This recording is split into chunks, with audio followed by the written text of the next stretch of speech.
Again, back in the 90s, we had a whole host of super middleweight characters. The warrior Nigel Benn, the gritty Steve Collins, and of course the showman Chris Eubank. But there was another you may have forgotten about, the popular Nearly man, Henry Wharton, a great fighter and a great guy. Nicky Piper tracked him down for one final round.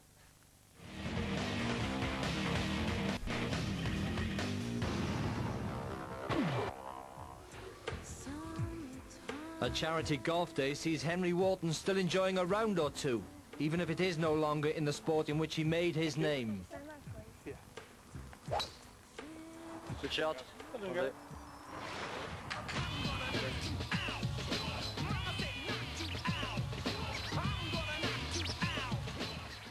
I always followed boxing. I was a fan of boxing, and it was really the only thing I ever used to dream about, really. I didn't need to be an Einstein to know he was special. Super middleweight was Britain's glamour division of the 90s, with Benn, Eubank and Collins leading the way. If you had to name the best 20 super middleweights that ever lived, you couldn't leave those three out. They were that good. And Henry had his own hammer left hook that destroyed many early opponents. There was so much power and venom in the left hook. The right hand was never as good. And after just 11 fights, Henry landed a Commonwealth title challenge in front of his hometown fans. There's a great shot from Wharton. Beautiful right cross and out of the ring goes Carr. Taking his time to get back. And Dave Paris is not counting. Controversial time there in the second round, and Wharton doing everything he can to try and finish it off now. Terrific punches from Wharton, and Carr in trouble again.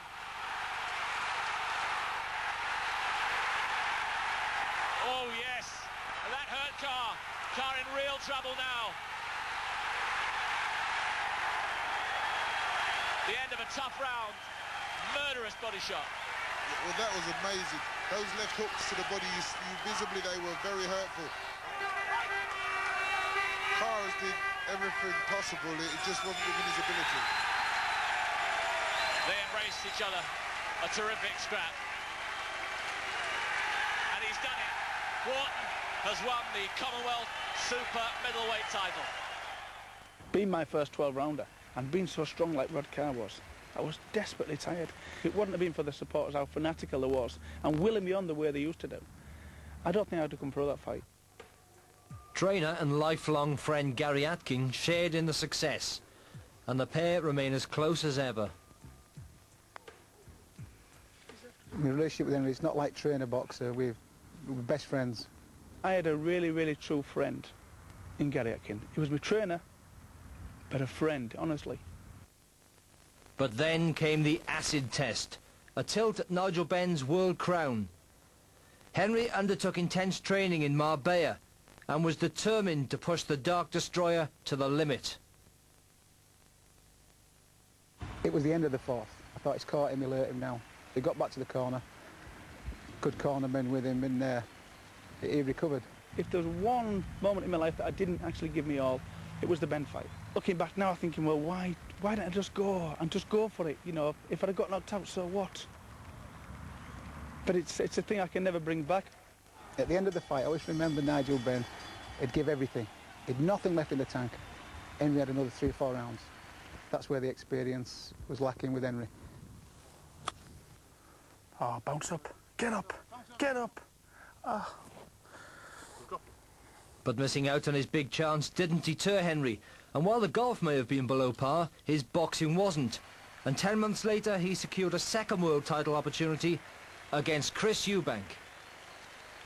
No matter which way I'd have boxed that night, obviously if I'd have stood off, which I went forward, but if I'd have stood off, I don't believe that I had the style to beat him. And I don't believe on that night, that one night in his life, that many people would. I used to look at Eubank and used to say, you know, I wouldn't wish him on anybody because he was a very difficult boxer to fight. This start by Eubank behind this fast accurate jab. There he is, doubling up on it again. He's almost as if to say to his critics, there you are, I've still got it. Then body shots, great work from Eubank.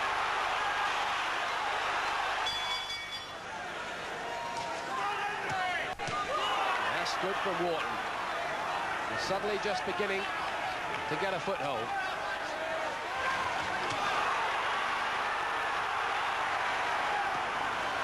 Wharton gets into a good left hook of his own and a good right. Crowd going crazy every time Wharton has his successes.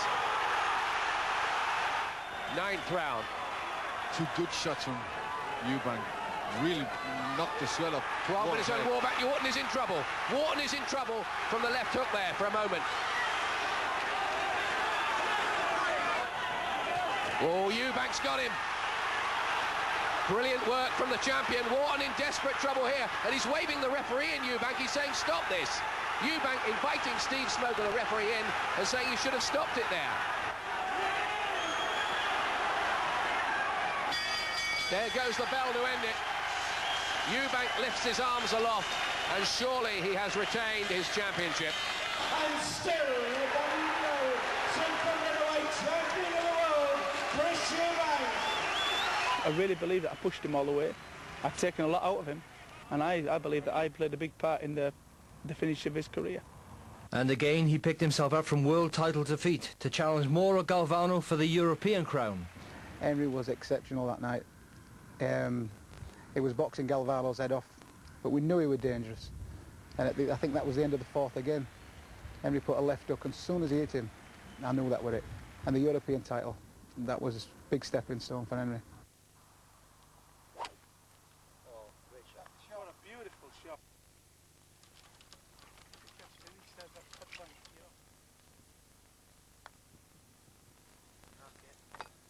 Henry was back on top of his game again, and eventually a 3rd world title challenge materialised against Manchester's Robin Reid. This time Henry opted for altitude training in Tenerife. He beat me fair and square on the night. It just come a little bit late. I think I had nothing left in the legs. You know, of years of making the weight, and it takes its toll. Every little jab and every little shot takes its toll, and I think that was the end of my career. 29-year-old Henry Wharton in his 3rd and surely last chance to become WBC super middleweight champion of the world. Good right hand and left hook from Reid, who's really boxing superbly in this round. This is a good... He's boxing with experience here. Oh, that's a great right hand, though, from Reid.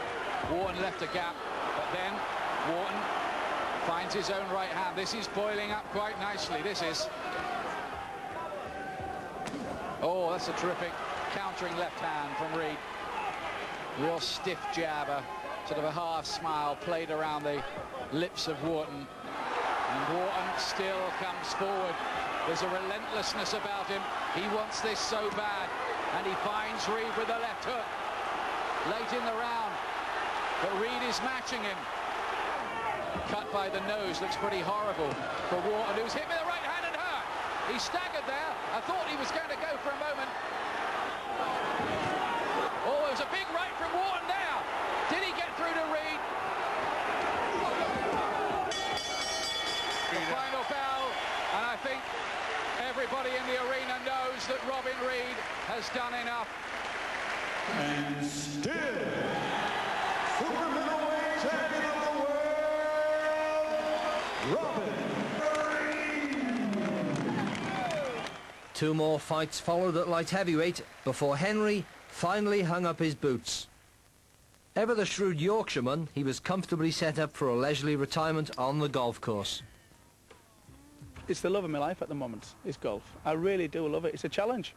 And I think I've related from the boxing side to the golf now. I mean, it's one day is never the same. The next day is completely different. You can go out and shoot the lights out, and the next day it's like you've never played. And he's proving himself a champion all over again. Thank you, Nicky. Cheers, Henry. Well played. Lovely day. Well played. Thank you. I have no hesitation in saying that Henry Wharton was good enough to be world champion in any era. I don't owe the sport anything. I don't believe it owes me anything. And I can live with it. I can go to bed and rest and be happy in what I did do, because I believed, regardless of not winning the world title, that I achieved. I did something in my life which I did. I played very well today, but I can't present myself the trophy, so who other than Nicky Piper? Hey, well done. Well, you did play well today. Well done. Thank you. Congratulations. It's been a pleasure. Thank you. Thanks.